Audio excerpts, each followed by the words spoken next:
Hello guys, this is Kamarjit Singh MONGA, Managing Director and Study Visa Tours Visa Consultant from British Ielts Institute, BAGHA.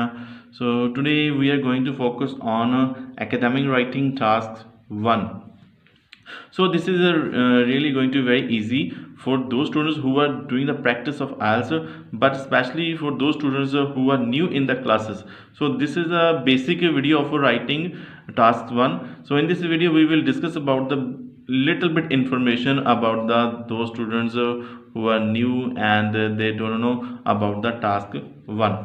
Okay, academic writing task 1. Task 1 of the academic writing module expect you to write a report on a given visual format, maybe chart, graph or table. सो इस task ਦੇ ਵਿੱਚ ਆਪਣੇ ਕੋਲੇ near about 20 minutes ਆਪਾਂ ਜਿਹੜੇ ਹੈ consume ਕਰ ਸਕਦੇ ਹਾਂ। ਸੋ ਮੈਕਸਿਮਮ ਜਿਹੜੀ ਲਿਮਿਟ ਦਿੱਤੀ ਹੋਈ ਆ 150 ਵਰਡਸ ਦੀ ਆ। ਸੋ ਮੈਂ ਇੱਕ ਸਟੂਡੈਂਟ ਸੁਜੈਸਟ ਕਰਾਂਗਾ 150 ਤੋਂ ਲੈ ਕੇ 180 ਤੱਕ ਤੁਸੀਂ ਈਜ਼ੀ ਲਿਖ ਸਕਦੇ ਹੋ। 180 ਵਰਡਸ ਤੱਕ ਤੁਹਾਡਾ ਜਿਹੜਾ ਇਹ ਟਾਸਕ ਅੱਛੀ ਤਰੀਕੇ ਨਾਲ ਡਿਵੈਲਪ ਹੋ ਜਾਂਦਾ। ਸੋ ਟਰਾਈ ਕਰਿਆ ਕਰੋ 150 ਤੋਂ 180 ਤੱਕ ਜਿਹੜੀ ਲੈਂਥ ਜਿਹੜੀ ਈਜ਼ੀ ਚਲੀ ਜਾਵੇ। ਨੈਕਸਟ ਗੱਲ ਕਰਦੇ ਆਪਾਂ types of charts and graph. So ਇਹਦੇ ਵਿੱਚ bar chart, line graph, pie chart, tabular यानी कि टेबल, फ्लो चार्ट, पिक्चर और map. So such kind of जी एक्टिविटीज़ है तुहानू जी अटैम्प्ट करन जी मिल सकती है एग्जाम के विच। So this is basic structure of the and type of chart and next is a format of writing task 1। So specially जो आप गल करते हैं राइटिंग की, तो फॉर्मेट एक मेन चीज़ है जी भी अंडरस्टैंड करने वाली स्टूडेंट वास्ते। सो जिन्हें भी स्टूडेंट बिगनर्स ने जिन्हें न्यू क्लासेस लगवानियां तो उन्होंने एक चीज़ की इन्फॉर्मेशन होनी चाहिए भी बॉडी पैराग्राफ कितने होने चाहिए, इंट्रोडक्शन किस तरह की होनी चाहिए, कंक्लूजन किस तरह होना चाहिए। सो जो ऑलरेडी क्लासेस लगा रहे हैं उन्होंने तो ये बिल्कुल ईजी आ, बट फ्रैशर लिए लिटल बिट कितने ना कितने जाके डिफिकल्ट हो जाता। So introduction so first of all जो अपने को कोई ग्राफ आता तो आप 3 पैराग्राफ्स में अपना डिवाइड कर सकते हैं। So first introduction 1 paragraph, body 1 paragraph and conclusion 1 paragraph. And so इतने कोई रिस्ट्रिक्शन नहीं है बॉडी के उपर। अगर थोड़े चार्ट या ग्राफ की डिमांड थोड़ी लेंथी है दैन तुम उन्होंने 2-3 बॉडी पैराग्राफ्स भी डिवाइड कर सकते हो। So this is the natural, but जो तुम प्रैक्टिस करोगे चीज़ तो उदों चीज़ अंडरस्टैंड हो जाएगी, रियलाइज़ हो जाएगी किस टाइप के नाल तुम इस चीज़ को मोल्ड करना, क्या अंडरस्टैंड करना। सो इंट्रोडक्शन 1 पैराग्राफ ही होएगा, कंक्लूजन 1 पैराग्राफ होएगा और बॉडी पैराग्राफ 1-2 भी हो सकते हैं। Next divide the middle part, body नूं आपां 2 पैराग्राफ्स डिवाइड कर सकते हैं बॉडी पैराग्राफ नूं। Okay, and now how to attempt the graph. So that was simple format. Next is really very important कि असी अटैम्प्ट किस तरीके नाल करांगे। सो फस्ट गल करते हैं आप इंट्रोडक्शन की। सो डियर स्टूडेंट्स, इंट्रोडक्शन तुसी 1 और 2 लाइन दे विच ही दिओ तो इस बैटर।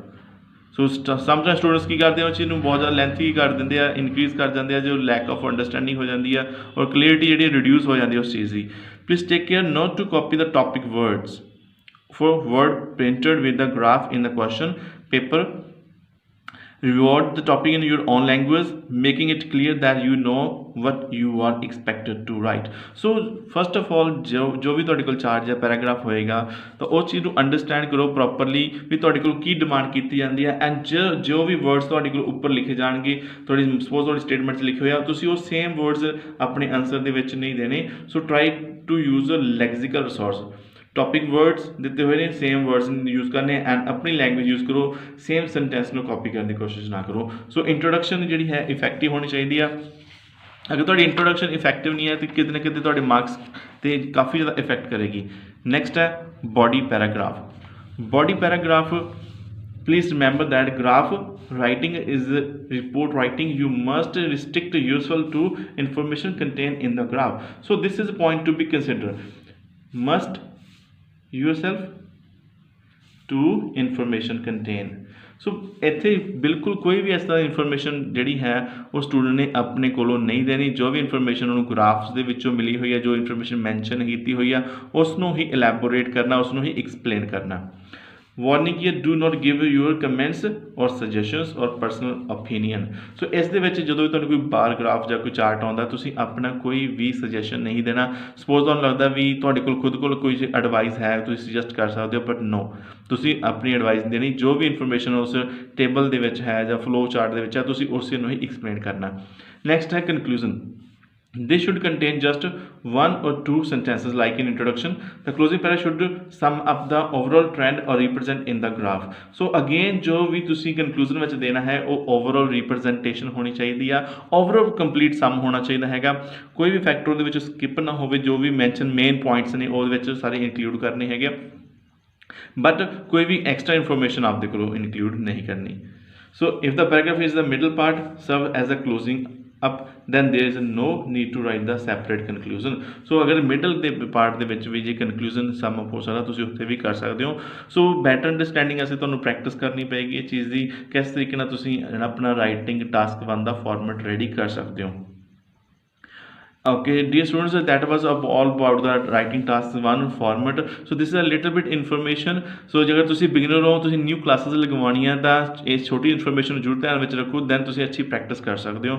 ਅਗਰ ਵੀਡੀਓ ਪਸੰਦ ਆਈ ਤਾਂ ਸਪੈਸ਼ਲੀ beginner students ਦੇ ਨਾਲ ਜ਼ਰੂਰ ਸ਼ੇਅਰ ਕਰਿਓ, ਕਿਉਂਕਿ ਜਿਹੜੇ already classes ਲਗਾ ਰਹੇ ਨੇ ਉਹਨਾਂ ਲਈ ਤਾਂ ਇਹ ਕੋਈ ਖਾਸ information ਨਹੀਂ ਹੈ, but beginner ਲਈ ਇਹ ਕਾਫੀ ਅੱਛੀ information ਹੈ, ਕਿਉਂਕਿ beginners ਨੂੰ ਬਹੁਤ ਜ਼ਿਆਦਾ ਪ੍ਰੋਬਲਮ ਆਉਂਦੀ ਹੈ. ਸੋ ਵੀਡੀਓ ਨੂੰ ਪਸੰਦ ਆਈ ਤਾਂ ਵੀਡੀਓ ਨੂੰ ਲਾਈਕ ਕਰਨ ਸ਼ੇਅਰ ਜ਼ਰੂਰ ਕਰਿਓ, ਚੈਨਲ ਨੂੰ ਸਬਸਕ੍ਰਾਈਬ ਕਰਿਓ. Thank you.